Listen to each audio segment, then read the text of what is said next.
es una de las pocas firmas de origen mexicano con presencia internacional. Contamos con oficinas estratégicamente ubicadas en las principales ciudades de México, Estados Unidos y España.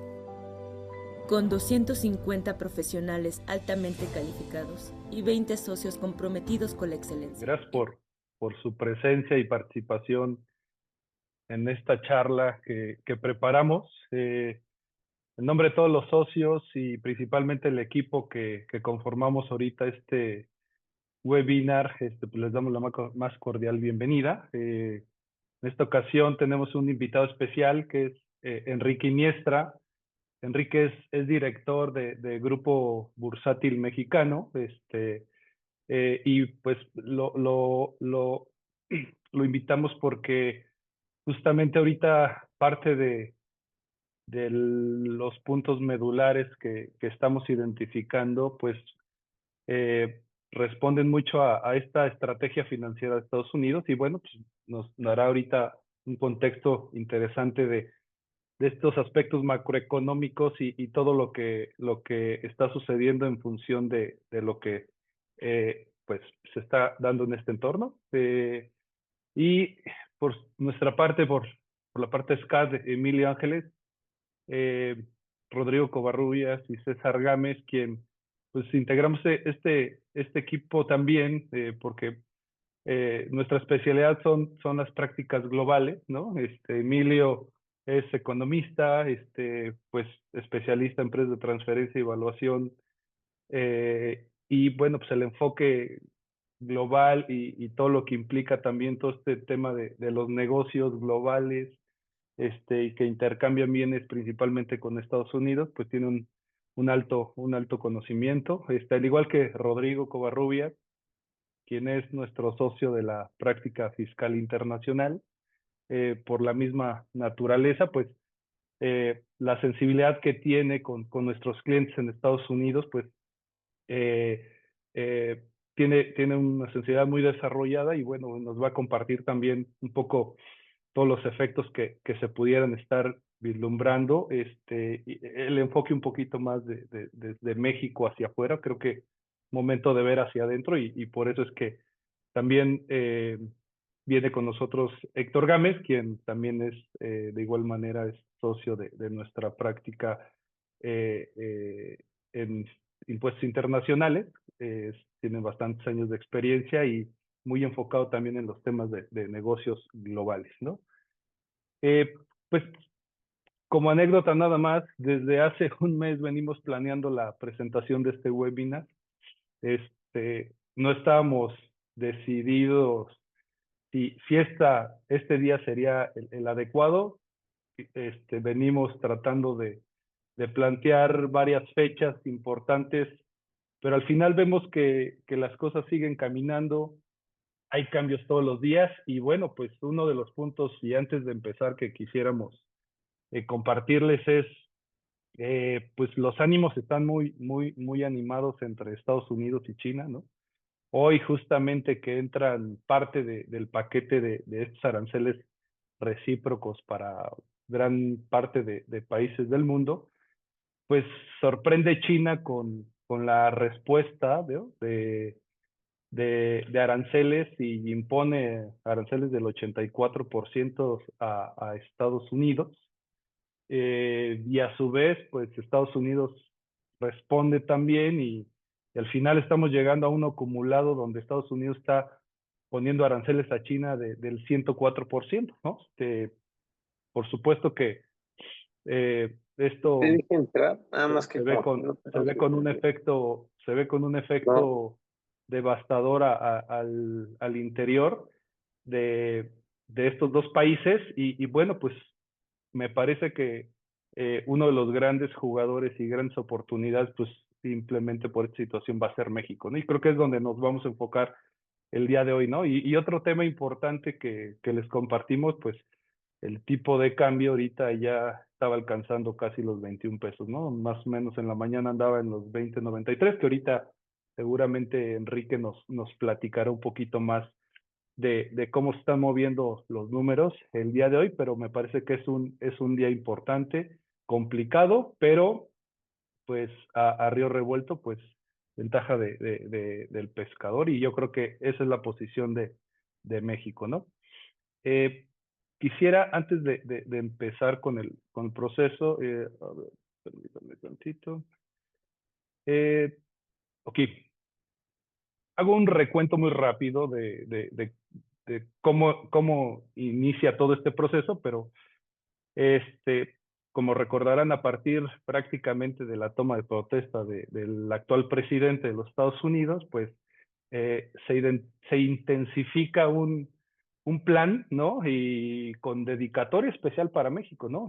En especial, sus primeras acciones fue voltear a ver a México, voltear a ver a Canadá, por supuesto, parte de esta región comercial, del TEMEC también, pero en particular, ¿cómo fue la situación hacia México? Pues medios de presión, ¿no? A través de estos tres elementos que pueden ver en la pantalla. El primero fue pues, toda esta queja de parte de Estados Unidos, con los cual justifica pues, un plan nacional de emergencia por los temas del tráfico de drogas, ¿no?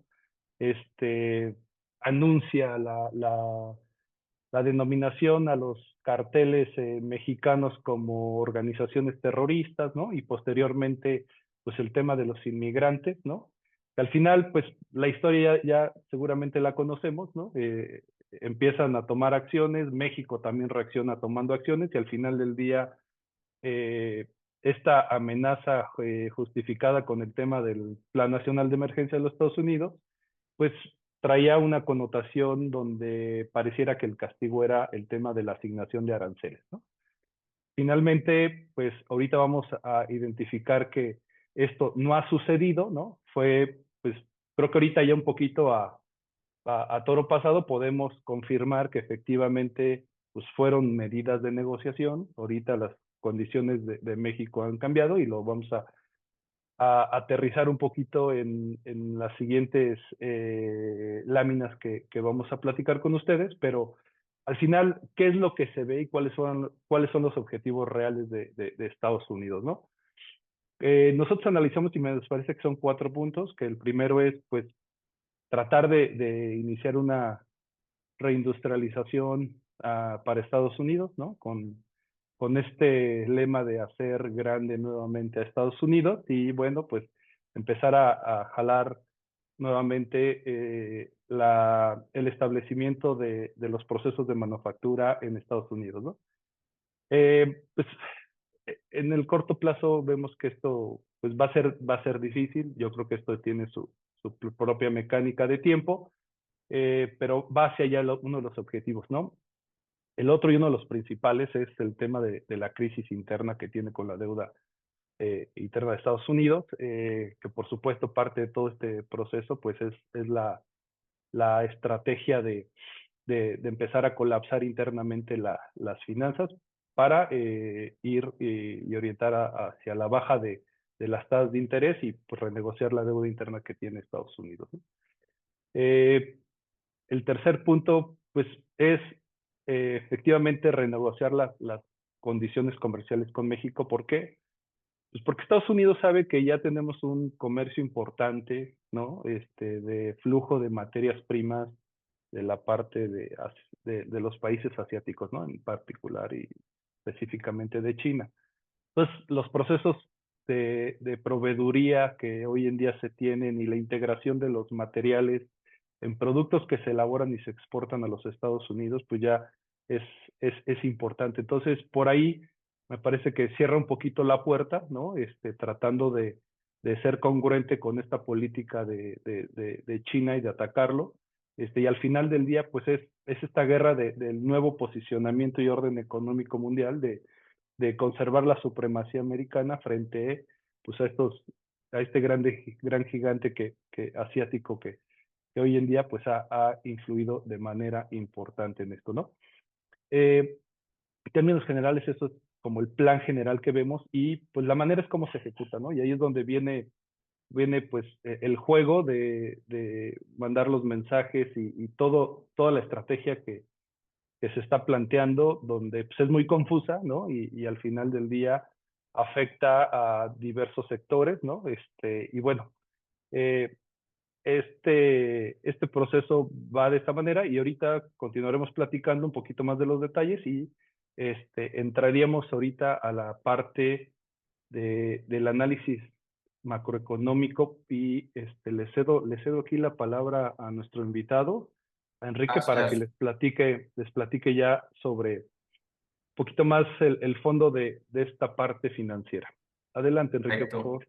Muchas gracias, Rodrigo. Pues buenos días a todos. Gracias a En ti. definitiva, tenemos un contexto complejo, muy cambiante. Simplemente, justo hace unos minutos antes de comenzar, comentábamos sobre lo variado que ha sido esta situación. Y bueno, pues nos estamos actualizando diario, porque diario hay cambios. Y pues bueno, varios de los datos que podremos encontrar aquí son antes del día de hoy y o algunos, como la inflación reportada el día de hoy, pues justo se publicó hoy en la mañana, ¿no? Pero todo es con un contexto menor a una semana. Como lo sabemos, el día 2 de abril comenzó un reacomodo comercial mundial, el cual fue originado por la imposición de aranceles por parte de Estados Unidos a más de 150 países. Como bien lo mencionó Rodrigo hace un momento, el objetivo de Donald Trump es claro y básicamente consiste en provocar que la industria de su nación se reactive, nombrando este movimiento como la independencia económica de Estados Unidos.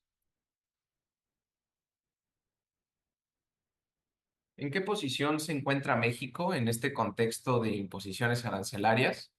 Bueno, pues recordemos que nuestro país forma parte del Tratado de Comercio y Derechos Intelectuales entre México, Estados Unidos y Canadá, conocido como TEMEC, el cual es un acuerdo comercial que reemplazó el anterior Tratado de Libre Comercio de América del Norte.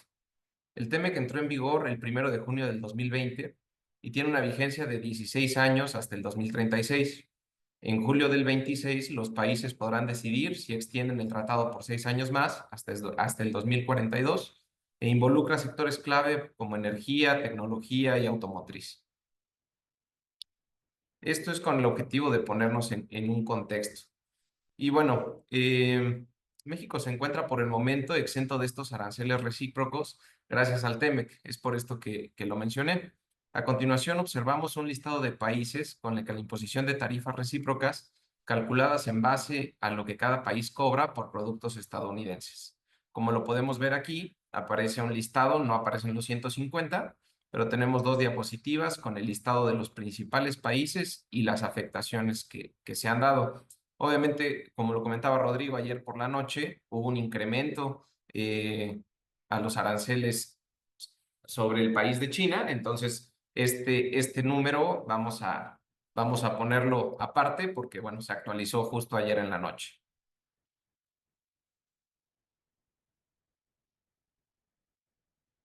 Y bueno, por el momento la imposición de aranceles, como lo mencionábamos, afecta a más de 150 países. Retomando la posición de México, gracias al TEMEC, como país nos encontramos en este momento en una posición preferencial, abriendo así la oportunidad de que esta situación arancelaria le permita a nuestro país surgir en una posición con mayor fortaleza en comparación con otros países, que evidentemente anteriormente era muy complejo competir. Nos parece interesante evaluar a nosotros como casa de bolsa cómo respondió el mercado un día después del 2 de abril. Las bolsas del mundo, con la notable excepción de la mexicana, cerraron un día después en números rojos. ¿A qué me refiero? Y aquí podemos ver la afectación y cómo se ha dado a nivel internacional con los principales indicadores económicos que engloban a las principales empresas de cada país. Por ejemplo, en Japón el Nikkei reportó un 2,8% negativo un día después del anuncio. El Hang Seng de China, el 1,5% negativo. Yéndonos del lado de América, podemos ver cómo el S&P y el Nasdaq han tenido caídas bastante fuertes, cercanas al 20% desde que esto comenzó. Entonces, pues bueno, como lo podemos observar, como tal, para las empresas americanas hoy día este reacomodo ha sido complicado y las bolsas están sufriendo, así como las acciones.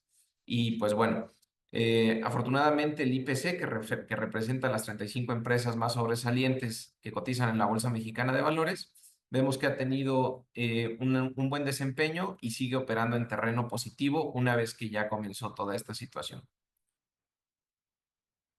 ¿Qué vemos como camino de México hacia adelante? Tenemos algunos puntos clave, de los cuales mencionaré tres. El principal y el primero consideramos que es evitar apresurar las negociaciones con Estados Unidos. Es evidente que el capital político de Trump podría debilitarse con el tiempo. ¿Por qué? Esto debido a que los países afectados comienzan a crear nuevos lazos comerciales y la fuerza de estas imposiciones, a medida que pase el tiempo, se disminuirá. Obviamente no es el mismo punch que tienen ahorita estas implicaciones que en 4 meses, cuando el reacomodo ya se haya dado y se hayan abierto nuevas rutas de negociación entre países. Entonces, ahorita estamos en el apogeo, en el auge de todos estos efectos que estamos viendo. El segundo, que consideramos es clave, es prestar atención y ver oportunidades con Asia y Europa. Me refiero como país, como México, considerando que son dos continentes que tienen un volumen de población bastante grande, que implica un consumo y tiene por default esa relevancia a nivel mundial. El tercero será realizar consultas sectoriales. ¿A qué me refiero? Estamos en un punto en el cual colaborar con el sector privado antes de tomar decisiones. Las instituciones como el Consejo Empresarial, las cámaras de comercio, etcétera, van a ser fundamentales en el desarrollo de este reacomodo comercial para México. A medida que se alineen los objetivos de comercio exterior del país con las necesidades de los empresarios establecidos en México, podremos ver que esto tenga un mucho mejor desarrollo. Y bueno, entrando ya a temas totalmente económicos, vemos el tema de la inflación, que fue justamente lo que comentábamos. En el tema de inflación ha disminuido representativo, ya que, como lo podemos observar, en la línea azul marino se refleja el IPC general, no sé si lo puedan detectar en la gráfica de arriba. En cuanto al tema de la inflación, el objetivo de Banco de México es lograr ubicarla en el 3%. Recordemos que esa es la principal función de Banco de México, mantener una inflación controlada, y el objetivo se encuentra en 3%. A continuación, como les mencionaba, les pido de favor que pongamos atención en la línea azul marino que representa el IPC general. Como lo podemos observar, desde finales del 2022, la inflación se ha venido controlando y mostrando una tendencia bajista, lo que demuestra que las medidas de Banjico han tenido un efecto positivo. Como lo hemos visto, una de las principales herramientas que tiene el Banco de México para controlar la inflación es la tasa de referencia, la cual ha comenzado un periodo de recortes desde mediados del 2023. Recordemos que después de pandemia tuvimos niveles de tasa muy altos.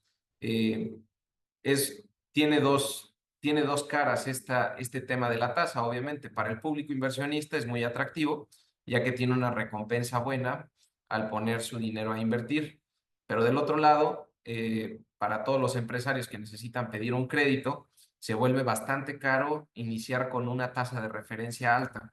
Recordemos que la forma de conformar un crédito es la tasa de referencia más el fee del banco, lo cual nos daba una tasa aproximada en algunos momentos del 14-15%, lo cual era un porcentaje bastante alto. Como lo comentaba, después de mediados del 2023, este periodo de tasa, de recortes, bueno, de alza en las tasas, ha tomado ahora un canal bajista. ¿Por qué? Porque la inflación también lo ha controlado. A medida que la inflación baja, los recortes en la tasa han venido disminuyendo. En este momento estamos en un punto clave. ¿Por qué razón?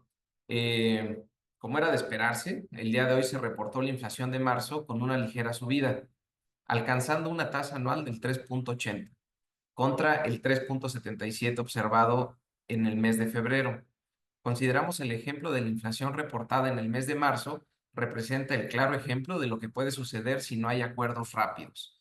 ¿Qué está sucediendo? Obviamente, al haber toda esta incertidumbre y incremento en algunos productos, la inflación se traslada hasta el consumidor final, que básicamente esto, a medida que pase el tiempo, la inflación por default seguirá incrementando y entonces pone en duda los posibles siguientes recortes de tasa que ahorita veremos en una diapositiva siguiente que se tenía planeado por parte de Banco de México. Como lo podemos observar, esta gráfica de la derecha habla sobre la tasa de interés real. ¿Cómo obtenemos la tasa de interés real? Es básicamente la inflación menos, o empezándolo así, la tasa de referencia menos la inflación, que es lo que podemos observar aquí en el lado derecho. En el lado izquierdo podemos ver en la línea azul la tasa de referencia de Banco de México, y en la línea verde podemos observar la tasa de Estados Unidos. Como lo podemos ver, obviamente tenemos un diferencial de tasas representativo. ¿Por qué? Porque estamos hablando que Estados Unidos estamos en una tasa menor al 5% y en México estamos en una tasa aproximada del 9%. Entonces, a medida que ha permitido o que ha subido y bajado esta tasa, vemos que la sensibilidad de la tasa de Estados Unidos con la de México realmente va muy de la mano. Entonces, aquí obviamente lo que esperamos es que ya Estados Unidos empiece este recorte de tasas y que se restablezca esta continuidad y esta tendencia de la gráfica. ¿Vale? Como lo podemos recordar, la última aplicación de recorte de tasa por parte de Banco de México fue de 50 puntos básicos, lo cual fue bastante agresivo, y pues bueno, ya estamos empezando a ver los efectos.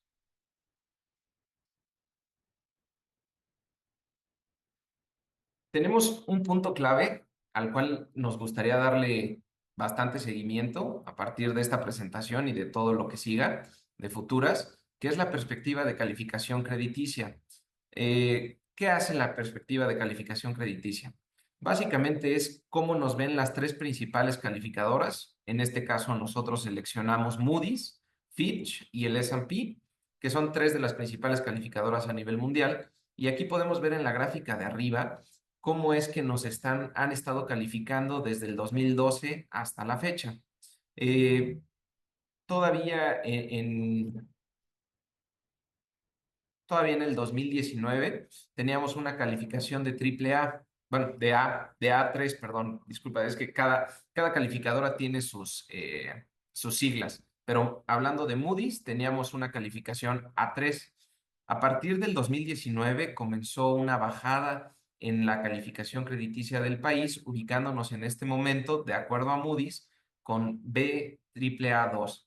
Es importante verlo porque al final el público inversionista, las empresas extranjeras, uno de sus principales referentes son estas calificaciones, que va totalmente de la mano, y por eso la ponemos en la misma diapositiva, con la trayectoria de la calificación de la deuda externa de Pemex. Recordemos la importancia de Pemex dentro del país y dentro de la economía y lo que representa en el PIB para México. La calificación de Pemex ha venido cayendo fuerte. Entonces, es un punto al cual poner atención, y es un punto que hay que tener muy, muy en cuenta y darle el seguimiento prudente. A medida que la calificación de Pemex pueda seguir disminuyendo, pone en riesgo la calificación crediticia del país. Bueno, otro punto importante que consideramos y que tenemos que tener todos en cuenta es lo que vaya a pasar con la agenda constitucional de México. La siguiente fecha clave es en junio, el 1 de junio del presente año. Ahí será la elección judicial. Sin entrar en mayor detalle, simplemente tenerlo en cuenta y recordar lo que sucedió en cuanto entró la actual presidenta, y el comportamiento que tuvo el tipo de cambio, la sensibilidad que tuvo el tipo de cambio ante esta situación de agenda constitucional. Lo mencionamos para tenerlos todo. Nosotros nos gusta tener como un calendario de todos estos eventos, ya que nos afectan la volatilidad de tipo de cambio y tasas de interés.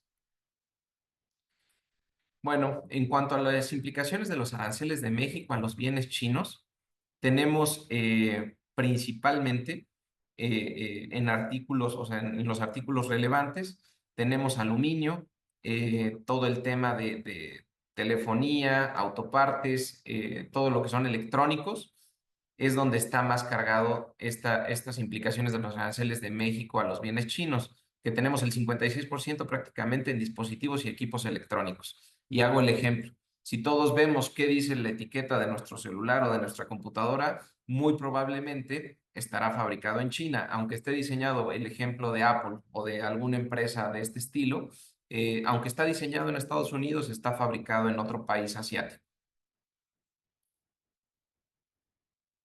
En cuanto al Plan México y la sustitución de importaciones, el gobierno de México ha empezado un plan el cual busca sustituir o dejar de depender tanto de productos que no producimos de manera local.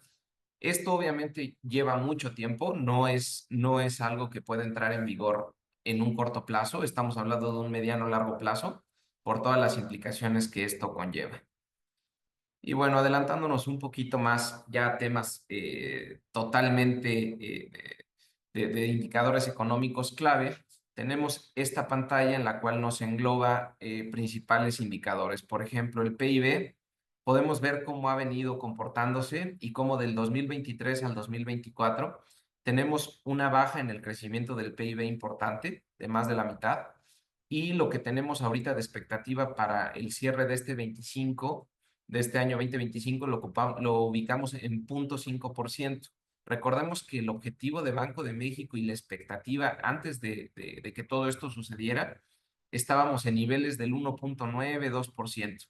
Este crecimiento del PIB obviamente se ha visto afectado. Otro punto clave que nosotros le damos mucho seguimiento con información de Bloomberg es la probabilidad de recesión, la cual ha venido aumentando considerablemente. Este informe lo sacamos el día lunes y ya muestra una probabilidad de recesión del país del 53.5%.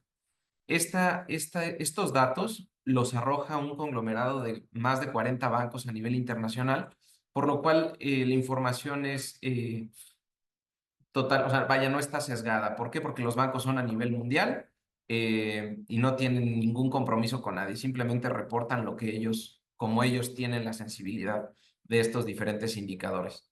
De ahí nos vamos a ir a los tipos de interés, que obviamente son importantes. Aquí todavía Bloomberg marcaba el lunes una tasa de referencia al cierre del año del 8%, lo cual desde mi punto de vista, en este momento estamos en duda. ¿Por qué? Porque a medida que si la inflación pasa lo que sucedió justamente el día de hoy que reportamos, en vez de que disminuya, empieza a subir de nuevo, se pone en duda el plan de recortes de tasa, ¿no? Por obvias razones.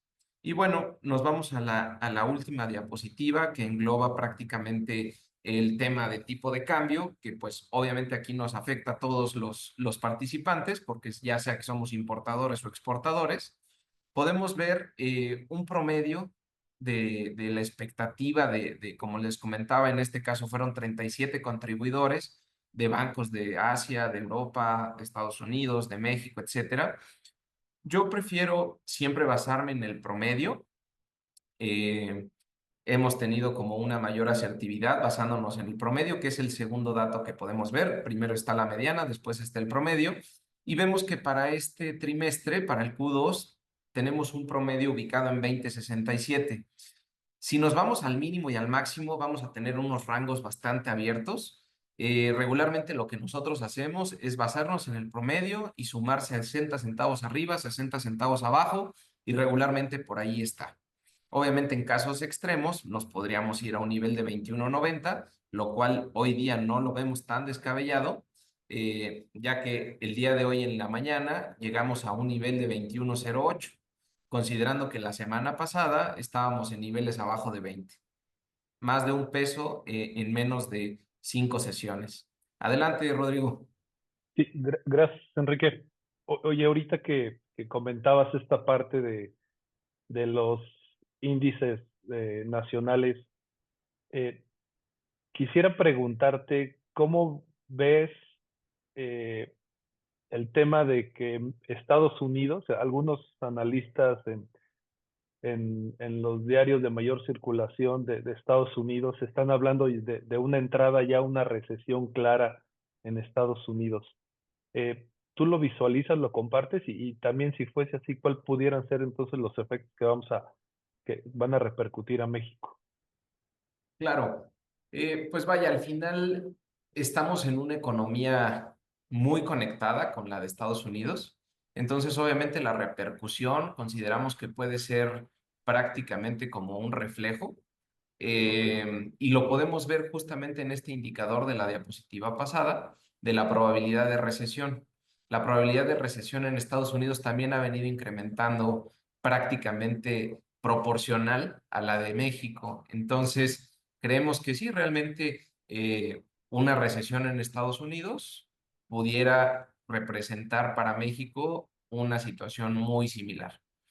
Este, algo que nos deja muy tranquilos fue un comentario, y cambiando un poquito de tema, pero que a la vez creo que puede dar un poco de certeza, fue un comentario del día de hoy, en el cual la Casa Blanca reconoció los esfuerzos de la presidenta de México, Claudia Sheinbaum, en la lucha contra el narcotráfico y la migración, en la cual destaca su cooperación con el presidente Donald Trump y la buena relación entre ambos mandatarios.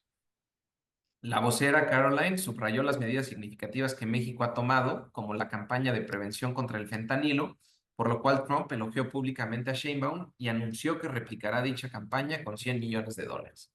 Este dato es clave porque si lo comparamos con el 4 de marzo, en donde Trump Ujú. citó medidas insuficientes de México para abordar la migración ilegal y el tráfico de drogas, vemos ya un comentario totalmente diferente, ¿no? Claro. Inclusive, y sabemos la forma de hablar y de expresarse de Donald Trump, y podemos ver un cambio drástico en la forma de expresarse. Entonces, sin entrar en mayor polémica del tema del fentanilo, definitivamente era algo que tenía que poner en control, porque aparte de ser un problema social, ya se está convirtiendo en un problema económico, ¿no? En tasas de desempleo, en seguro al desempleo, etcétera, etcétera. Y bueno, pues creemos que hasta el momento se está llevando bien la relación comercial, tanto Marcelo Ebrard con Marco Rubio, como, aunque es menos público, Trump con Claudia Sheinbaum. Y pues bueno, creemos que en el tema del TEMEC estamos bien protegidos, estamos bien cubiertos y se está negociando bien. Le estamos dando como país lo que Trump espera de nosotros. Esa es la sensibilidad que nosotros tenemos y que nos dio el comunicado del día de ayer. Entonces, esperamos que todos estos datos que estamos viendo en este momento en pantalla no tengan una fluctuación tan fuerte.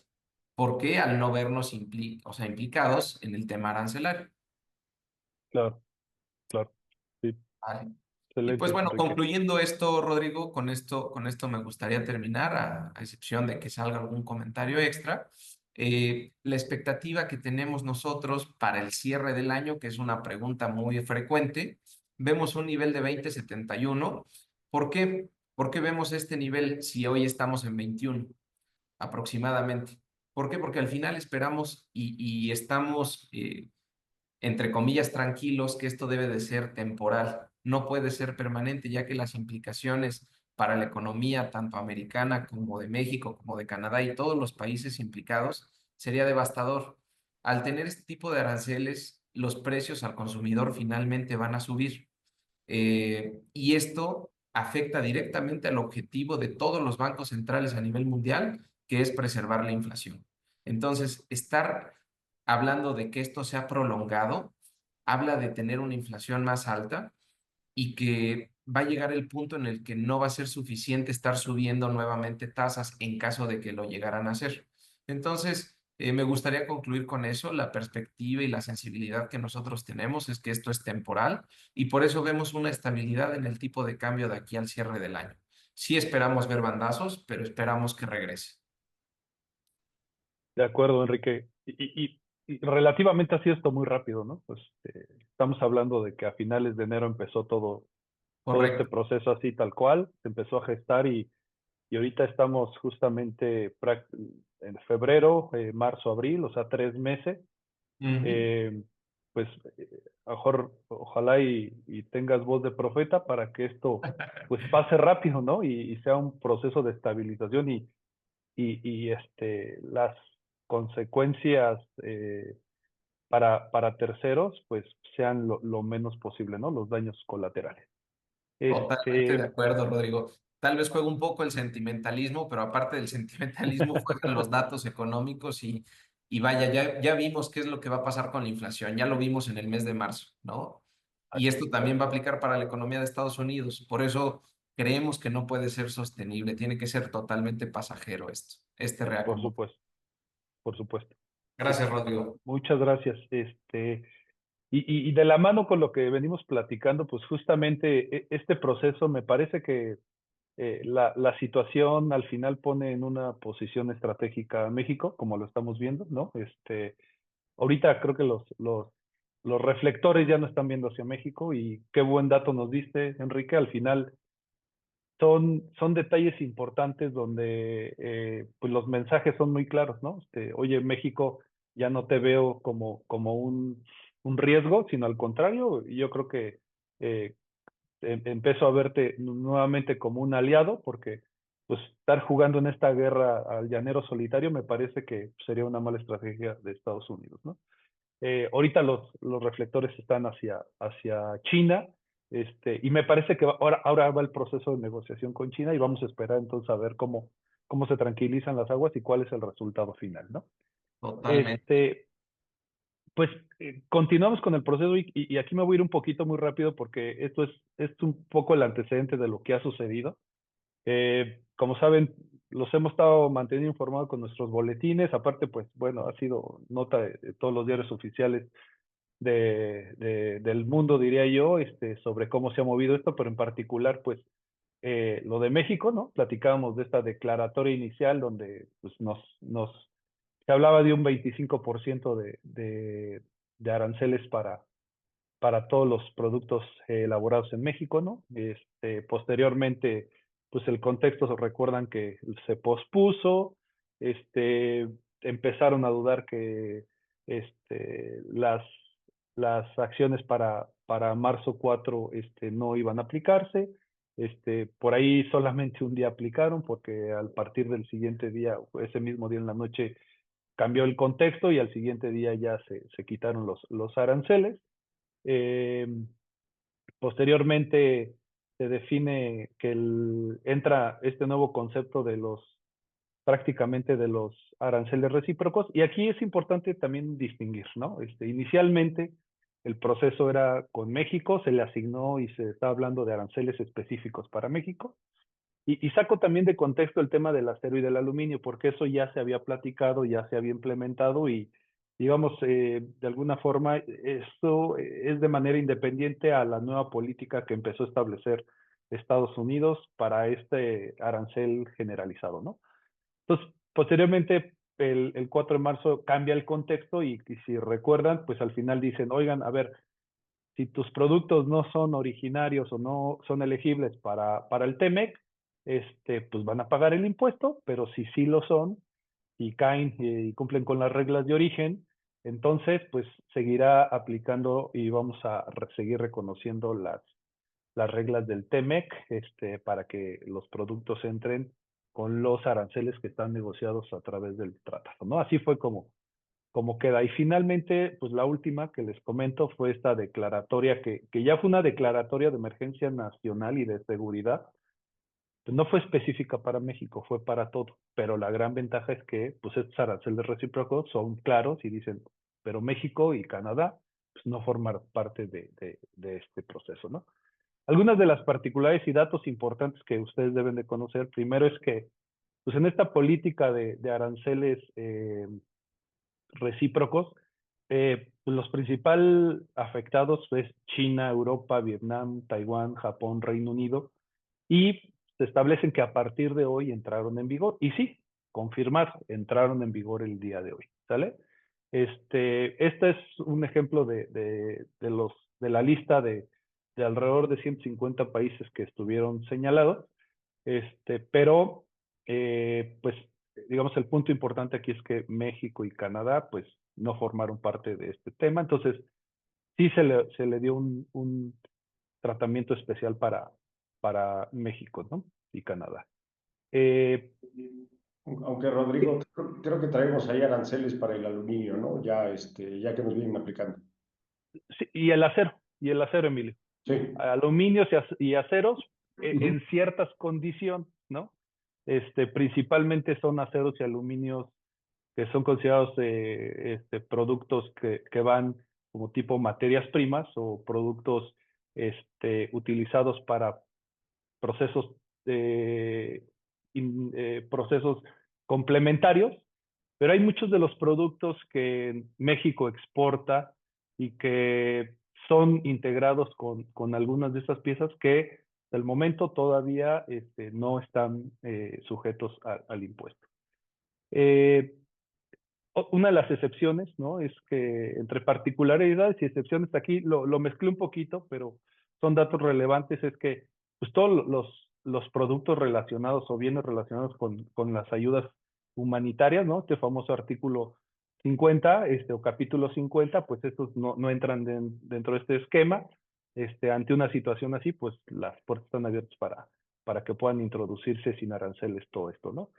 Y pues sí, como les comentaba, prácticamente es importante mencionar que los acuerdos que Estados Unidos hoy en día tienen con los acuerdos de Tratado de Libre Comercio con terceros países seguirán aplicando, pero adicional sí deben de reconocer la aplicación de las tarifas del anexo 1 que se publicó porque serán como un esquema de arancel complementario al que esté negociado en esos tratados. México y Estados Unidos queda fuera de ese esquema, ¿no?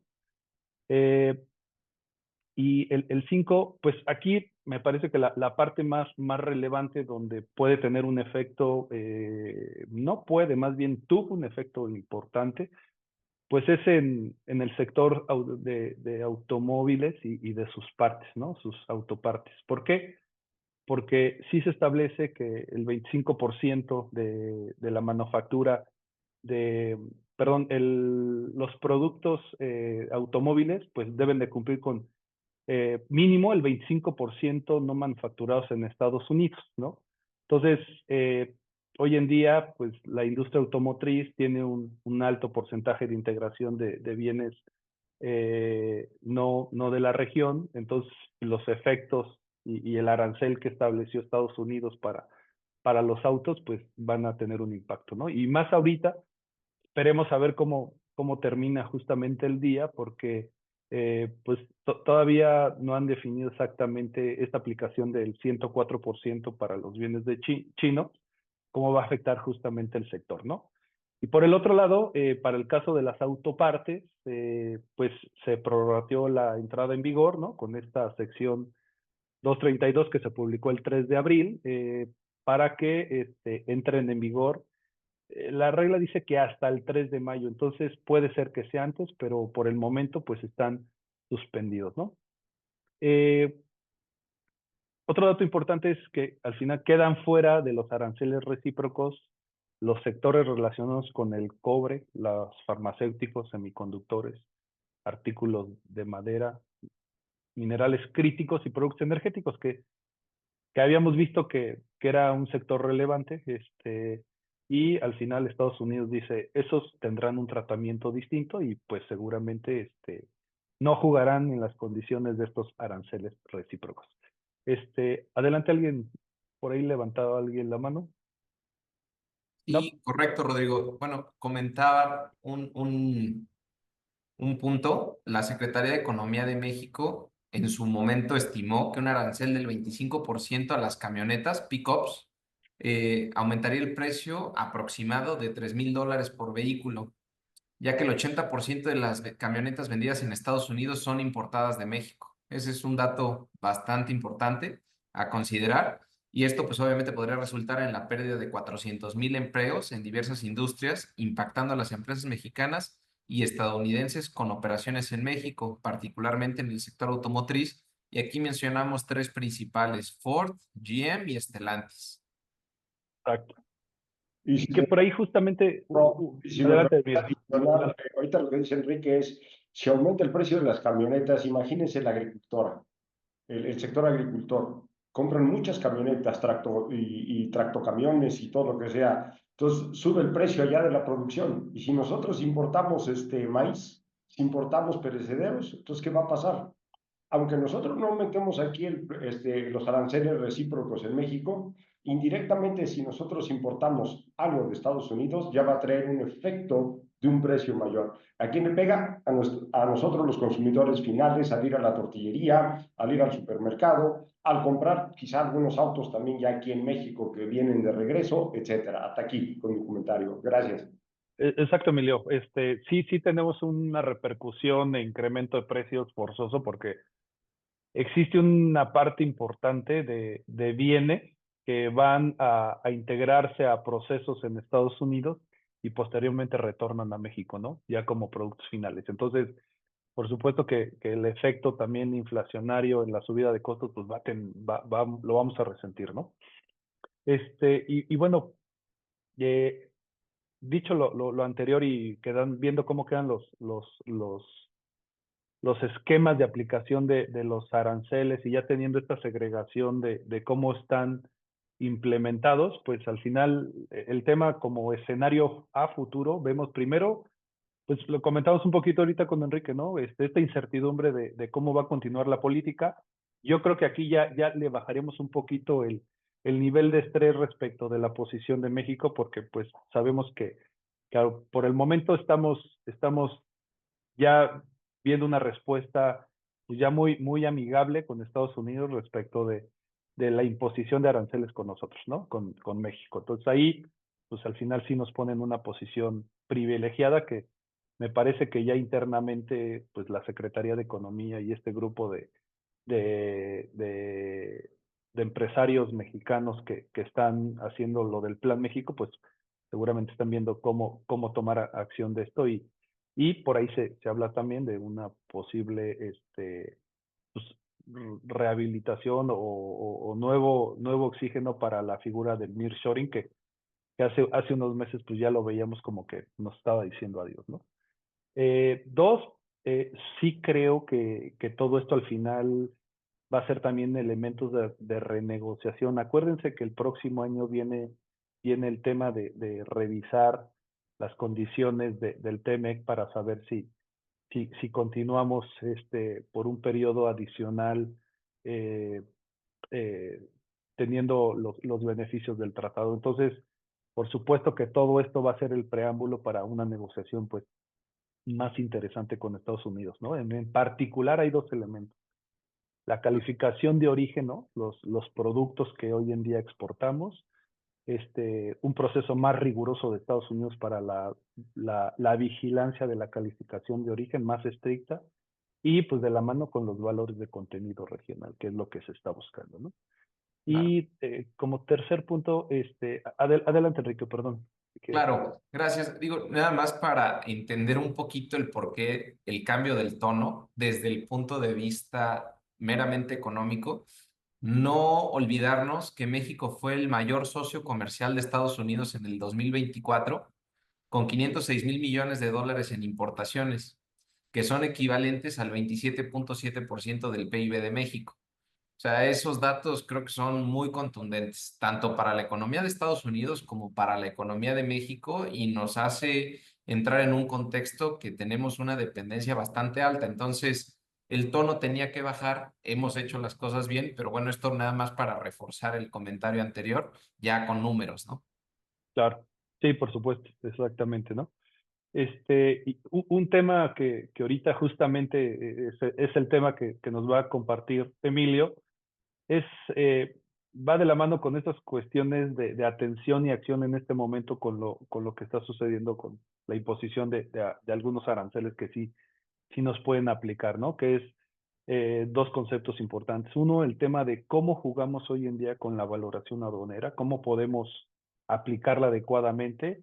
Y esto va de la mano con el tema de los precios de transferencia para mitigar los efectos de los aranceles en ciertas estructuras globales donde nuestras partes relacionadas pues están teniendo un efecto, ¿no? Y ahorita lo vamos a ver prácticamente a continuación. Sí, Rodri, tocayo. Gracias, Tocayo. Sí, yo creo que sin adelantarnos mucho, ¿no? Como ya lo comentas, Emilio nos va a compartir un poquito más a detalle esta situación, pero por supuesto que ya nos han llegado situaciones, preguntas de parte de nuestros clientes, amigos, pues de cómo justamente podemos utilizar esta parte de precios de transferencia para mitigar de alguna manera los efectos, ¿no? Yo pensaría que si pensamos en que la mayoría de las estructuras donde hay manufactura fuerte en el país, puede ser de manufactureros terceros independientes o de partes relacionadas, ¿no? Y ahorita Emilio nos va a platicar un poquito los diferentes tipos de modelos y sin entrar a eso todavía. En el caso de un tercero, pues a lo mejor pues haría sentido que pues entren a un proceso de negociación, ¿no? En Estados Unidos, por importar bienes producidos en México, van a tener un sobrecosto. Por supuesto que lo natural es trasladar ese sobrecosto al mercado, ¿no? En automático. Un productor normalmente no se queda con esos, o un distribuidor no se queda con esos costos, sino que es un efecto 100% inflacionario. Pero pues también para intentar no perder, o salirse de mercado, pues pueden empezar a negociar con los manufactureros en México de quién debe de cubrir ese arancel. Por supuesto que yo creo que México no debiera, con un sentido lógico, aceptar que se incrementen los costos en México, que cubra ese costo el mexicano con una deducción, para efectos de impuestos sobre la renta, pues sería como cubrir el efecto arancelario de Estados Unidos con una disminución de impuestos sobre la renta mexicano, ¿no? Entonces, pues yo creo que ahí va a haber que tener mucho cuidado con el concepto. Primero me preguntaría si realmente es posible que una empresa mexicana vaya y pague un arancel ante aduanas en Estados Unidos desde un punto de vista técnico, práctico. Segundo, pues cómo podemos estructurar la negociación, ¿no? Para que pueda cubrir este costo la mexicana, pues habría que ver qué transacción se puede celebrar entre las partes que permita a lo mejor buscar esa deducción, porque al final del día es una negociación comercial entre las partes, ¿no? Total. Y en partes relacionadas, pues me suena que pues al final del día es lo mismo, ¿no? Es el mismo grupo el que está teniendo este costo incremental, ¿no? Entonces ya llámese un gasto adicional que cubra una americana o que cubra una mexicana, pues al final del día impacta a los resultados del grupo consolidado. La diferencia importante yo creo que puede ser ahí más bien ya después de la utilidad antes de impuestos, o sea, ya después del pago de impuestos y la tasa efectiva global. Tenemos una deducción en México al 30% contra una deducción en Estados Unidos al 21%. Eso, si además le sumamos PTU o el costo de repatriación de las utilidades a Estados Unidos, ¿no? Pues ahí es donde yo creo que puede haber un efecto para poder tomar en consideración y planear el cómo se debe cubrir este arancel, ¿no? Por supuesto, sí. Adelante, César. Por ahí Sí, digo, levantaste. ahí complementando lo que acaba de señalar Rodrigo, y creo que, digo, es algo que hemos estado conversando con muchos clientes, ¿no? Hay gran incertidumbre en principalmente operaciones entre partes relacionadas, cómo pueden mitigarse los efectos de estos aranceles con la intención de que el efecto económico de esta transacción que se tiene de una empresa mexicana con empresa en Estados Unidos, pues sea lo menos posible, ¿no? Ya comentaba ahorita Rodrigo, oye, la mexicana puede absorber, puede pagar el arancel en Estados Unidos. Eso, pues, evidentemente ya es más enfocado a la normativa americana. Evidentemente, con ese concepto, pues sería una erogación no deducible para la empresa mexicana porque está pagando algo que no le corresponde. Habría que buscar los mecanismos para que sea una negociación entre las partes y que, como bien comentaba Rodrigo, pues puede ser desde los cargos intercompañía en donde se estén haciendo renegociaciones de, oye, pues yo empresa mexicana te pago regalías, asistencia técnica, a lo mejor disminuir, o más bien, en dado caso, incrementar el cargo a la empresa mexicana para de ahí obtener los recursos necesarios para pagar los aranceles en Estados Unidos jugando por los márgenes de precios de transferencia que ahorita Emilio nos puede platicar. Entonces, hay que hacer un análisis muy integral, ¿no? De cuáles son las operaciones sujetas al arancel, cuáles son aquellas otras operaciones entre las partes relacionadas que pudieran ser sujetas a modificación en una renegociación comercial. Todo esto con el afán de modificar los importes y tratar de absorber ese costo o compartirlo entre las partes involucradas, ¿no? Sí, Inclusive llegar totalmente. hasta extremos llegar hasta extremos de a lo mejor descuentos, ¿no? En la venta de los productos y otras cosas que ahorita igual con lo que nos va a comentar Emilio podemos ir profundizando un poco más, pero creo que ahí hay un aspecto muy importante en precios de transferencia, ¿no? Sí, no es un tema sencillo ni tampoco, digamos, común o algo lógico de decir, pues vámonos por una solución lógica común, porque hay muchos elementos y nada más recordarles, al final Estados Unidos pues tiene un registro de nuestros precios de muchos años atrás, de cuánto valen las materias primas, y de repente el tomar una decisión así tan deliberada, sin un análisis adecuado desde el modelo de negocio, cómo estás operando, nos va a poner en riesgo. El CBP va a estar con las antenas muy, muy alertas de todos estos procesos de subvaluación, por ejemplo, ¿no? Adelante, Emilio. Gracias, Rodrigo. Bueno, ya se ha comentado bastante ahorita, pero vamos a regresar un poco, ¿no? Todo esto empieza por un tema político y económico. Hay un cambio de orden y en el mundo hay ciclos, ¿sí? Lo podemos ver desde la Primera Guerra Mundial, allá por los años de 1914, 1918, ¿sí? México estaba en la revolución en esa época. Estados Unidos entra en la Primera Guerra Mundial, pero pues aquí para contestar la pregunta es, ¿cuándo fue América grande? Antes. ¿Y por qué Donald Trump quiere entrar otra vez en este orden económico y político? Primera Guerra Mundial, hay un cambio, hay un orden, ¿sí? Se gana, afortunadamente. Posteriormente, en Estados Unidos hay un colapso financiero, allá por los años 30, un colapso financiero, y hay una pobreza extrema. Los grandes capitales se vuelven más grandes en Estados Unidos, ¿sí? Las grandes familias hacen más dinero. ¿Qué hace Roosevelt? Se va a lo social, ¿sí? ¿Le suena algo de lo social ahorita? ¿Sí? ¿Pero qué hace Roosevelt? Pues, le da dinero a la gente, ¿le suena? ¿Sí? Aquí se le da dinero a la gente de la tercera edad en adelante. Roosevelt lo que dijo, hay que darles dinero a la gente para que tapen hoyos y para que hagan hoyos, pero para que se genere flujo económico. Y haya quien vaya a la tienda de la esquina y pague, y el de la tienda de la esquina vaya y compre. Entonces, y también el que está generando o recibiendo ese dinero, que es una ayuda social, pues puede ir incrementando su nivel de vida, ¿sí? Entonces, vemos las diferencias que puede haber. ¿Qué pasó en China en aquellos años? China era extremadamente pobre, ¿sí? Ahora, vamos entrando a la Segunda Guerra Mundial. ¿Qué es lo que pasa con la Segunda Guerra Mundial? Estados Unidos ve que tiene en la Primera Guerra Mundial un armamento totalmente deficiente y se empieza a preparar. No quería entrar, pero el mejor negocio del mundo son las guerras. Todas las industrias en Estados Unidos, en Inglaterra, Francia, Alemania y otros países, ¿qué hacen? Todos los propietarios de las industrias se dedican a producir armamento.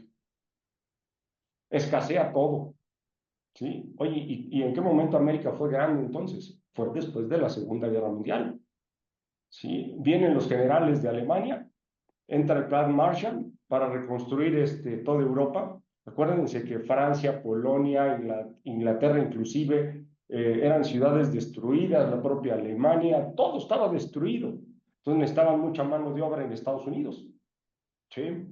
¿Y cuál era el mercado que estaba boyante? Pues el de Estados Unidos. Entonces, todos los empresarios de origen francés, de origen inclusive alemán, judíos, de todo el mundo, ingleses, querían hacer negocio en Estados Unidos. Entonces tratan de entrar, echar a andar sus fábricas en Europa y empiezan a vender en Estados Unidos. Entonces les ponen aranceles. Ya ven que hay ciclos. Estamos en lo mismo. Y hay un reacomodo en la Segunda Guerra Mundial político y económico. Otra vez, ¿sí? Entonces entra una cosa que se llama el GATT, el Acuerdo General sobre Aranceles Aduaneros y de Comercio, para poder controlar ese tipo de tasas, ¿sí? Porque también empiezan a haber aranceles recíprocos de los demás países cuando se empieza a desarrollar todo esto allá por 1947, 1950. Y el GATT acaba ya por 1995 con la Organización Mundial del Comercio. ¿Por qué? Porque nos estamos globalizando. Enrique decía, hay una conexión entre los países. Esto es la globalización. Nos empezamos a interconectar entre todo el mundo. ¿Y qué ayuda a la interconexión? pues, toda la tecnología. No era la misma tecnología hace 100 años, en la Primera Guerra Mundial, en la Segunda Guerra Mundial, donde nos enterábamos, hoy mismo nos enteramos qué está pasando. Hoy mismo, 9 de abril, Rodrigo y Enrique nos están diciendo ciertos acuerdos o ciertas cosas que están diciendo en la Casa Blanca y que de inmediato nos afectan en el tipo de cambio para llegar a 21 pesos. ¿Sí? Oigan, vamos a tener que generar otro gap, otro acuerdo. Parece, el GATT era controlar tasas recíprocas. ¿Sí? Por ahí alguien comentaba en alguna exposición que dimos la semana pasada en la Asociación de Aduaneros, oye, ¿y por qué Trump está viendo que el IVA quizá que cobramos en México en una importación de bienes que pueda ser un arancel? Y luego aquí todos los manufactureros dicen, oye, ese es un doble IVA porque yo luego tengo que pagar otro IVA y está en la corte discutiéndose todo eso, ¿no? A final de cuentas, pues, son costos para las empresas manufactureras. ¿Sí? Y quizá lo que no quieren ver los gobiernos es de que todo esto, pues, a final de cuentas, afecta a la gente común que somos nosotros, que tenemos que vivir en el día a día, comprar bienes satisfactores, etcétera, ¿no? Nos peguen los bolsillos a todo, ¿sí? Entonces, en los años 90, México entra en todo esto, firma el NAFTA en aquel entonces, ¿sí? Surgen obligaciones fiscales, por ejemplo, de precios de transferencia, se empiezan a aplicar las guías de la OSD, porque México también estaba cerrado, ¿sí? Y hay que recordar, este tema de manufactureras, ¿desde cuándo viene? Viene desde el Plan Marshall. ¿Por qué? Porque en el momento en que Estados Unidos manda muchos trabajadores a Europa para construir, necesita mucha gente que esté trabajando ahora para reactivar todas las empresas que antes estaban dedicando a la industria de la guerra, a producir armamento. Pues ahora sí, a reactivar a todas las industrias, abren la frontera con México, vienen desde Canadá, desde México y les dan trabajo. Pero acuérdense que después, ya a finales de los años 50, ya cuando empiezan a regresar muchos americanos y con familia que habían hecho en Europa, entonces, ¿qué hacemos con tanta población? No hay trabajo. Entonces, se le ocurre al gobierno mexicano ya por los años 60 hacer algo que se llama maquilas. China lo copió. China copió el modelo maquilador. ¿Qué es maquilar? Si yo no tengo la capacidad instalada para poder producir, pues que me lo produzca alguien más.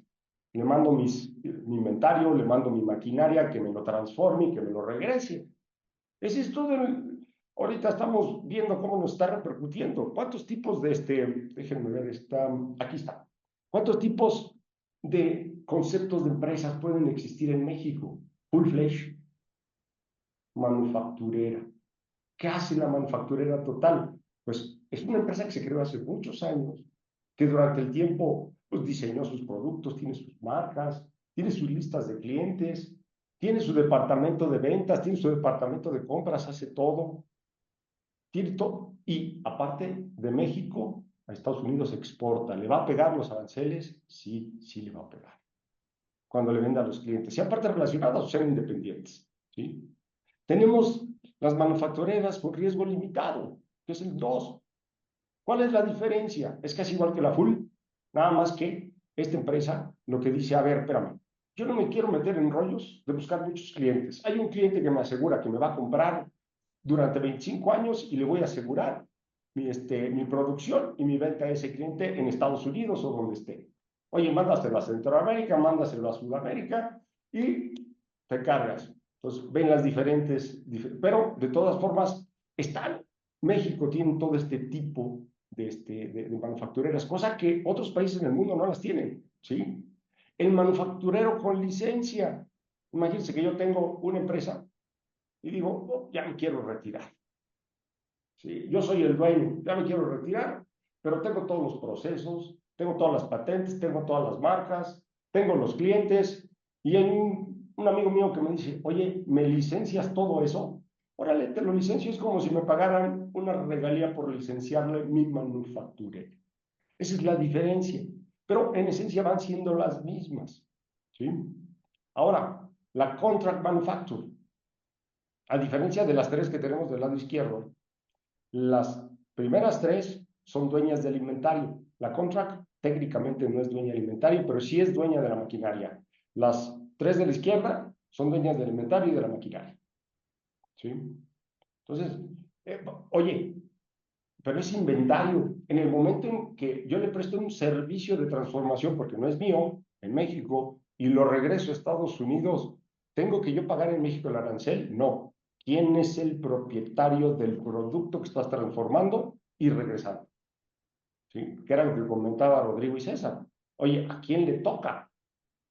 En las primeras tres del lado izquierdo son las dueñas del producto. Hay un cliente que me decía, oye, si vienen por los tractocamiones o por los contenedores y los toman en mi patio en Chihuahua, ¿ya quién tiene la responsabilidad del producto? Es la parte relacionada técnicamente o el cliente. Oye, pero y si lo toma en la frontera antes de pasar, pues, todavía sigue, hasta la frontera es tuyo y ya cuando lo pase la frontera ya es de él. ¿Y dónde se paga el arancel? Pues pasando a la frontera. El punto es que yo, como empresario, si paso el producto, me va a tocar a mí. Adelante, Rodrigo. Creo que estás en... Yo creo que tocas un punto muy, muy interesante, Emilio, que primero a lo mejor el cómo y antes de que termines toda esta explicación de los diferentes modelos, cómo puede variar el efecto de estos nuevos aranceles dependiendo del modelo, ¿no?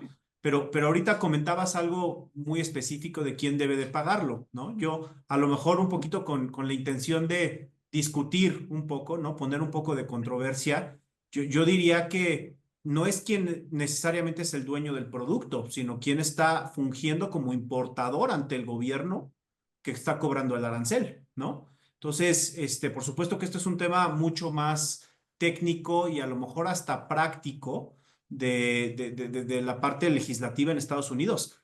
Pero aun y cuando la manufacturera en México sea dueña del producto cuando cruza, pues quien lo está introduciendo y actúa como importador, el importer of record, como se le llama, pues ese es el que tiene que pagar, ¿no? Yo a lo mejor lo decía hace rato, pero preguntaría, aunque yo sea el dueño del producto cuando lo cruzo por la frontera y entrego hasta las instalaciones de mi cliente, pues ya hasta Nueva York, ¿no? Yo lo tuve todo ese tiempo en el transporte de la frontera hasta Nueva York, tengo la capacidad, tengo un registro para poder realizar el pago. Yo creo que son el tipo de cosas que también hay que revisar y tener bien confirmadas, porque si fuera aquí en México, pues tienes que tener RFC padrón de importadores, ¿no? En Estados Unidos debe ser algo muy parecido.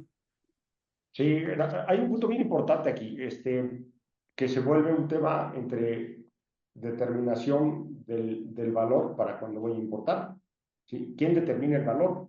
Porque acuérdense que cuando voy a sacar algo del país o lo voy a exportar desde aquí, pues va un pedimento de importación y va una factura. Y en la factura debe de ir el valor de mercado técnicamente del producto que estoy importando. En ese punto de la cadena, ¿sí? En ese punto de la cadena tiene que ir el valor. Entonces, las tres primeras empresas que estamos viendo aquí pues, son las que pueden determinar el precio de los productos. Oye, va a ser, acuérdense que como empresario tengo que estar pensando en cubrir o recuperar todos mis costos y mis gastos, más un margen de mercado. Eso se convierte en el precio de venta de todos mis productos. Claro, yo lo veo muy sencillo, ¿no? Luego hay que hacerlo por libras, hay que hacerlo por metros, hay que hacerlo por peso, etcétera, ¿no? ¿Sí? Pero ese es el principio económico, recuperar costos y gastos más un margen de mercado. El costeo va a ser bien importante. Rodrigo comentaba, me toca pagar a mí el arancel. El arancel, de acuerdo a normas de información financiera, es un gasto, o puede ser un gasto operativo. Va de la mano con lo que me dice el artículo 27, fracción primera. Acuérdense que el artículo de la ley de impuesto a la renta, deducciones autorizadas. El arancel es estrictamente indispensable, que es lo que me marca la fracción primera de este artículo 27. Oye, pero no le correspondía a la mexicana porque es un impuesto americano. El gobierno mexicano va a estar dispuesto a que sea deducible este efecto cuando alguien más me lo impuso del otro lado. Entonces, son de las preguntas que se están generando. Oye, ¿cuánto va a ser realmente de arancel con este contenido regional en toda la exportación que voy a hacer de todos estos productos? ¿sí? Y el cálculo. Oye, Emilio, sí, definitivamente habrá que revisar y replantear el escenario de cómo estamos vendiendo y cómo se está comprando en Estados Unidos, ¿no? Porque, como tú bien dices, hoy las condiciones, los precios, la entrega, se pacta entre las partes. Entonces, nos ha tocado ver que en procesos de venta de exportación se generan condiciones donde estás obligado a entregarle desde México, inicia el proceso y estás obligado a entregarle a tu cliente en sus instalaciones en Estados Unidos y todos los gastos y las erogaciones que se generan desde que sale de tu planta hasta que llega al punto de destino en las instalaciones de los clientes, lo absorbe el vendedor, ¿no? Entonces, habría que, el efecto, pues El va a tema estar, es que el arancel es un incrementable, oye, pero ya traigo el arancel del pasado que pagué dentro del costo en mi costo promedio. Oye, pero este que claro. estoy pagando en la frontera es un incrementable o no es un incrementable para efectos del valor que voy a pagar. Digamos que, mira, a lo mejor técnicamente para efectos de aduana, ¿no? Y hago la separación de esa connotación. Pues sí es incremental porque te está incrementando el costo. Antes no lo tenías que pagar, ahora sí lo vas a tener que pagar, ¿no? Sí, pero ya en mi costo determinado. La primera vez no traigo dentro de mi costo si yo pagué en México el arancel, no lo traigo en el costo promedio. O si es primeras entradas, última salida, etcétera, ¿no? No lo traigo ahí. Claro. Pero ya cuando es recurrente, el siguiente mes ya traigo el efecto en el costo. Pero cuando importo, oye, pues costos y gastos más un margen. Oye, se me incrementó el costo por el arancel, entonces la base ya se incrementó. El margen, aunque sea el mismo, pues técnicamente ya en monto quizá no. Entonces ya es un precio de venta diferente. Y luego ese precio le sumo el arancel. Te da una piramidación, un grosor. Son de los temas Claro. que hay que, oye, en una maquila, en una shelter, maquila y shelter son lo mismo. La diferencia es que el inventario con los demás, el inventario y la maquinaria no son de la maquila y no son de la shelter, en la teoría, ¿sí? Están en consignación, están prestados en México y técnicamente, si no es mi inventario, el residente en el extranjero me tiene que, o quien me contrató para el servicio de transformación, me tendría que dar el valor o el precio, ¿sí? Ahí alguien me decía, oye, ¿puedo yo pagar el arancel y que me lo reembolse la parte relacionada para que no se marcopee? ¿Sí? Porque el derecho o la obligación es de mi comprador. Pues técnicamente sí, si lo quieres ver con ese enfoque, ¿no? ¿Sí? Para que no se te incrementen tus precios, a final de cuentas, que es con el que vas a pagar un arancel en este tipo de manufactureras. Y las distribuidoras, bueno, una distribuidora que creo que viene en la siguiente lámina, déjenme, sí, bueno, aquí son, no, ya no viene, pero las distribuidoras no tienen, pues ahí cuando yo importo, si no le doy ningún incrementable adicional, pues más que el flete, los seguros y la gente aduanal, pues no tendría ahí connotación. Déjenme, porque esto ya se los expliqué. Dejé la primera lámina para que se viera la comparación, ¿sí? Entonces, nada más hay que recordar que Maquilas y Shelter a partir del año 2025, pues ya nada más es un pago de impuestos a través de Safe Harbor. Oye, pues ¿dónde entra en la base de costos y gastos para la comparación? Y los incrementables ya hablamos un poco, nos vamos esta última lámina ya para terminar. Aquí mi parte. Aquí les hago una comparación, nada más, es pregunta esto, ¿eh? ¿Es posible reducir entonces el precio de venta? Y creo que eso lo comentaron mis socios hace rato. O reduzco el precio, no puedo reducir el precio, porque el precio está determinado de acuerdo a los precios del mercado, pero sí puedo hacer descuentos. Oye, ¿que tiene relación? Sí. Y hay que recordar que para efectos tributarios, un descuento tiene la calidad de los requisitos de las deducciones. Aquí que me ayuden mis socios, los fiscalistas. Entonces, ¿tengo que cumplir con los requisitos de las deducciones? Sí, ¿no? Para un descuento. Claro. No sé si quieras contar algo, Rodrigo César, aquí en este tipo de tema, porque vamos, estamos diciendo que sí es posible hacer Sí, descuentos, ¿sí? por supuesto. Si hay descuentos plenamente determinados por pago pronto, por volumen, o sea, alguna condición que sea justificable, el descuento es totalmente válido, ¿no? Y comento esto de que sea justificable porque hay que recordar que ya tenemos varios años con una modificación al Código Fiscal de la Federación que establece que las notas de crédito solamente pueden corresponder a descuentos, bonificaciones o devoluciones, ¿no? Ya no se pueden utilizar de forma arbitraria para cualquier reducción en la operación de origen. Entonces, sí hay que tener elementos de convicción, pero como lo comentas, Emilio, yo creo que pues, nada más es cuestión de tener esos elementos, de justificarlo. Yo a lo mejor haría la aclaración, Emilio, desde mi punto de vista, que esto va a depender mucho del modelo, ¿no? Ya que nos explicabas cómo operan los diferentes modelos, que si full-fledged, que si contract, que si maquila, que si license, etcétera, pues tenemos que también ver la naturaleza de la propia transacción que se está celebrando, ¿no? En una maquila o en una contract no estás vendiendo un producto. Nunca fuiste Ah, dueño del inventario, nunca tuviste los riesgos de la producción en proceso y por lo tanto no eres dueño de un producto terminado. Entonces tu factura no es de una venta de un producto, tu factura es de un servicio, ¿no? Entonces, ¿cómo vas a poder otorgar un descuento en el precio del producto cuando no estás vendiendo un producto con un precio fijado? Ahí la diferencia importante es que para efectos aduaneros y ahora en lo que va a estar muy interesado el CBP en Estados Unidos, pues justamente es la valoración aduanal del producto que se está exportando, que tiene una diferencia de origen con lo que se puede estar facturando y reconociendo como un ingreso en México. Entonces, yo creo que aquí transaccionalmente hablando, yo diría, en una maquila o en un contract, no aplica un descuento porque no hay una transacción de venta de un producto. Lo que habría que ver es hasta dónde aguanta la valoración aduanal y cualquier tema transaccional entre las partes únicamente va a afectar el impuesto sobre la renta que pague la sociedad mexicana, más no el arancel que se pague al cruzar el producto a la frontera. Y aquí yo nomás dos temas, no sé si, perdón Rodrigo, no sé si te interrumpí. No, Yo ya terminé, gracias. y, nada más dos temas para terminar esta lámina.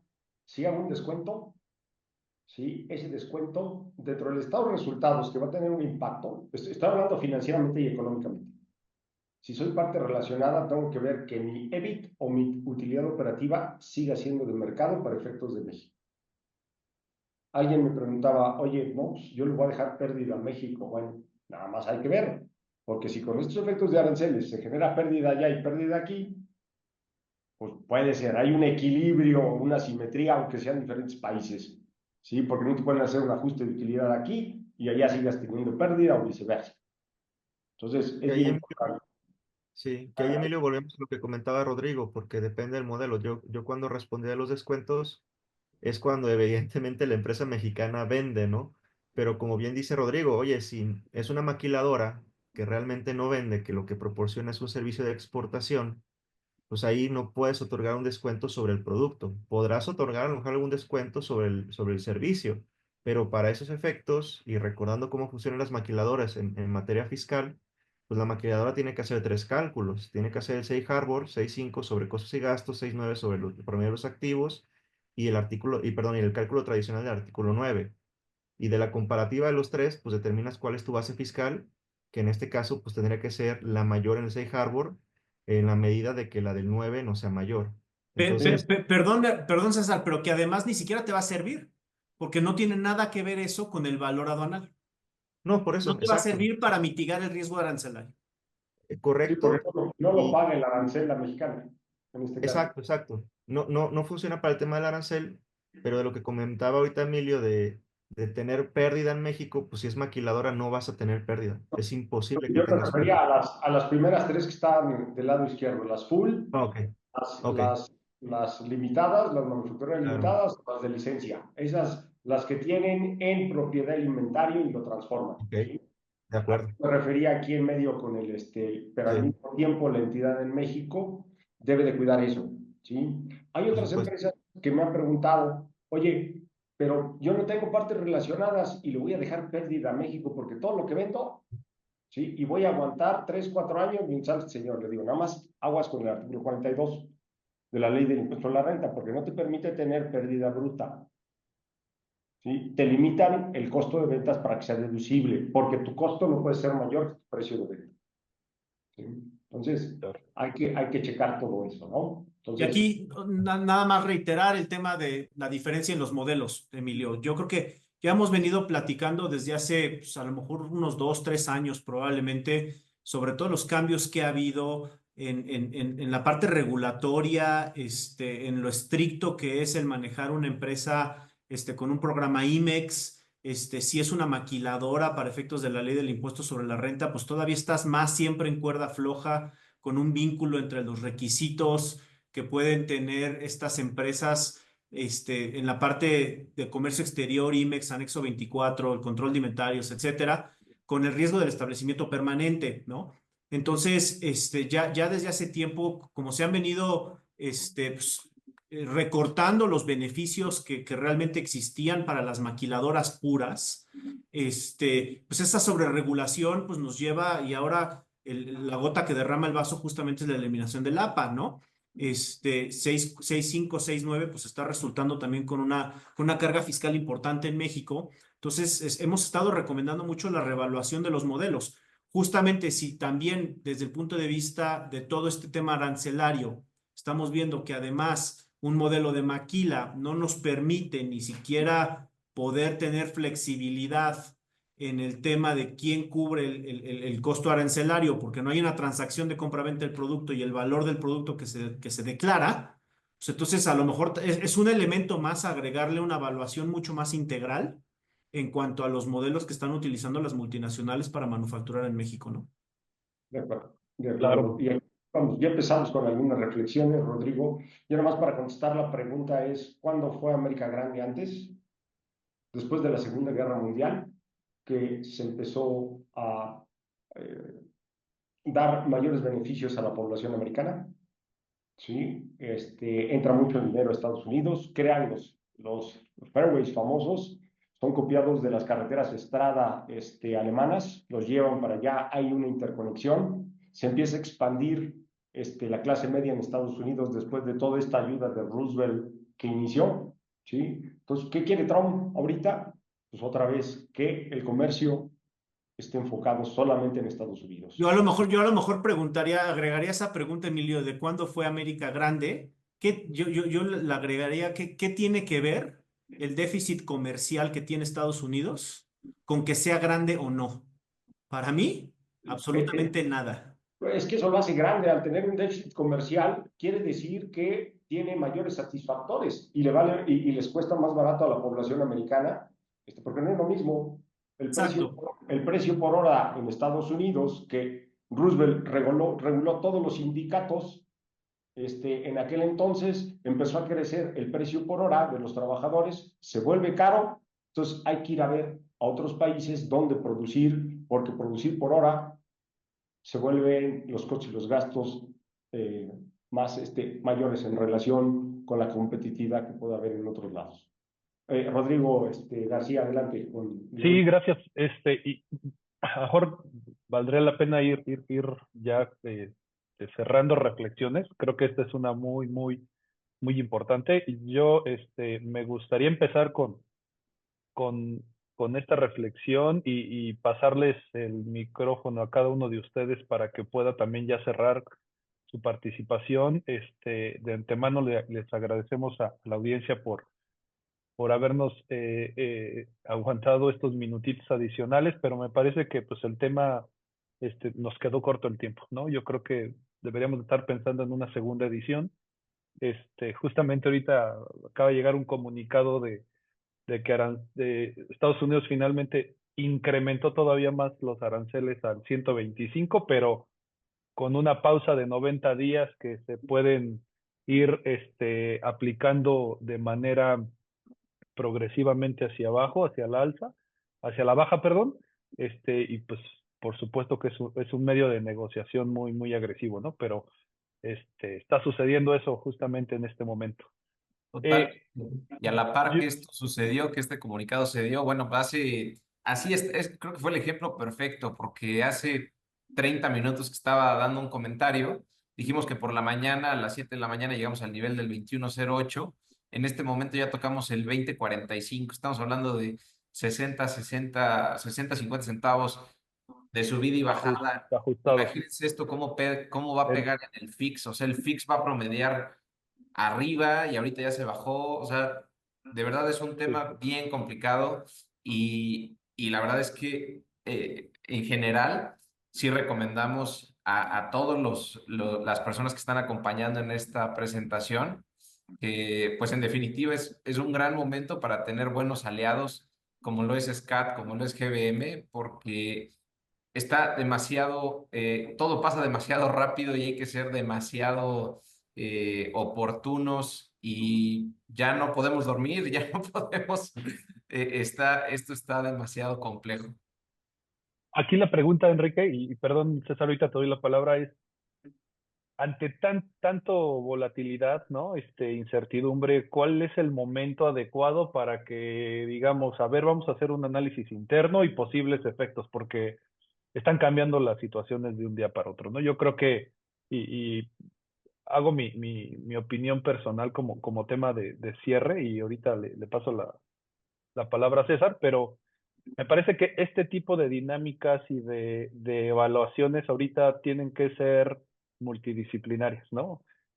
Tenemos que estar de la mano con el financiero, estar de la mano con el fiscalista, estar de la mano con precios de transferencia, con comercio exterior, porque se deben de analizar de manera integral. Los negocios ahorita requieren este tipo de visión integral para poder identificar justamente todos los efectos, porque hablábamos mucho de esta parte que me pareció muy interesante con mis socios de fiscales, ¿no? O sea, muchas cosas que realmente en los negocios tienen un impacto importante, este, pero si al momento de implementarlos operativamente, que es la parte de comercio exterior, no te da, pues simplemente los, los remedios no van a funcionar, ¿no? Entonces, creo que la recomendación es que integren un equipo, acérquense a sus asesores también para, para realizar este tipo de manera integral, ¿sale? Y con esto dejo la voz a César. Gracias, Rodrigo. Digo, yo igual para cerrar con mis comentarios, y aprovechando lo que señalaba Enrique, esta volatilidad del tipo de cambio, pues también conlleva el revisar cómo está la posición de cada empresa, ¿no? ¿Cuál es tu posición en cuanto a cuentas por cobrar, por pagar en moneda extranjera? Porque puede ser también un buen momento para reevaluar, contratar coberturas de tipo de cambio, que son instrumentos financieros derivados, ver si tienes una cobertura natural dependiendo de tu posición con tus clientes, etcétera, ¿no? Entonces creo que es algo muy importante. También ya lo comentábamos, hay que revisar cuál es tu modelo de negocio, si se puede modificar, lo podemos reestructurar. También tener presente en materia fiscal, hay reestructuras que conllevan la revelación de esquemas reportables, hay ciertas excepciones, tenemos que revisarlo. No podemos nada más hacer la reestructura sin cuidar todos los aspectos periféricos en cumplimiento fiscal, porque pueden conllevar algún riesgo, ¿no? Y de igual forma, pues revisar todo lo de precios de transferencia, cuáles son las transacciones intercompañía que pueden permitirnos para repartir estas cargas entre las empresas involucradas, más que nada en grupos multinacionales. Y también de lo que comentábamos de los modelos operativos en precios de transferencia que platicaba Emilio, no son exclusivos nada más de ciertos sectores. O sea, el hacer una modificación de una maquila a una manufactura bajo contrato, pues puede ser también no nada más en sectores automotrices, electrónicos, puede haber otros, e inclusive una manufactura por contrato puede hasta llegar a temas de sectores como agrícolas y demás, ¿no? Entonces, creo que es un buen momento para hacer una reflexión interna del negocio mexicano, verlo con todas las repercusiones a nivel grupo pues bueno, rescatar lo que acabo de comentar, ¿no? Hasta el tema de tipo de cambio que ha estado muy volátil. Yo con esto cierro Totalmente. comentarios. Gracias. Gracias, César. Pues yo, igual la manera de conclusión, Rodrigo, creo que valdría mucho la pena para como bien lo comentaste, alguna posible segunda sesión, si es del interés de todos los participantes, hablar un poquito justo sobre las estrategias de cobertura que podemos manejar y de la mano cómo ustedes lo pueden integrar. Y bueno, creo que sería bastante interesante. Hoy día cerrar a mercado conlleva un riesgo enorme, enorme, enorme, enorme. Todo tiene que venir con el match de tus presupuestos, de cuánto traías tu ticket por dólar o en la divisa que manejes. Y bueno, nosotros acá somos expertos en eso. Hoy día apoyamos a muchas empresas en hacer toda esta estructura de cobertura con diferentes instrumentos, desde lo más sencillo, un forward vanilla hasta una opción, una integración de varias opciones, etcétera. Tenemos muchas Claro, estrategias que creo que puede dar un muy buen tema en próximas reuniones. Muchas gracias claro. por el espacio y pues bueno, de mi lado fue un gusto. Sí, De mi parte, tocayo, yo diría que se ha comentado ya a lo largo de la plática dos cositas, ¿no? Puede haber oportunidades para México. El nearshoring tuvo su auge, empezó a ponerse un poquito en duda a cómo están quedando las cosas ahorita y sujeto a que pues esto cambia cada minuto, no cada día, ¿no? Seguimos estando en una posición privilegiada respecto de la gran mayoría de los países del resto del mundo, no respecto de Estados Unidos. Entonces, un nearshoring hacia Estados Unidos, por supuesto que sería lo más beneficioso para las empresas en evitar el tema arancelario. Pero ahí yo creo que tendrán que simplemente hacer una evaluación de lo que puede costar mano de obra, inversión en Estados Unidos, etcétera, con el costo arancelario de a lo mejor México, que sí está mucho más controlado que con muchos otros países. Entonces, sí seguimos estando en una posición ventajosa respecto de la gran mayoría de los otros países y pudiera darle un nuevo empuje al tema del nearshoring. Yo creo que de la mano México tiene que trabajar mucho más y se comentó el ejemplo de China, ¿no? China nos copió el modelo de Maquila, en efecto, pero lo hizo mucho mejor que nosotros, porque ellos lo que hicieron fue importar la tecnología y usarla para empezar a crear la propia y convertirse en exportadores, ¿no? Nosotros nos quedamos nada más en el nivel de la importación de la generación de los trabajos y la importación de la tecnología sin el real aprovechamiento de la misma para una explotación a futuro, ¿no? Entonces yo creo que ahí puede estar la clave para realmente empezar a ser más autosuficientes,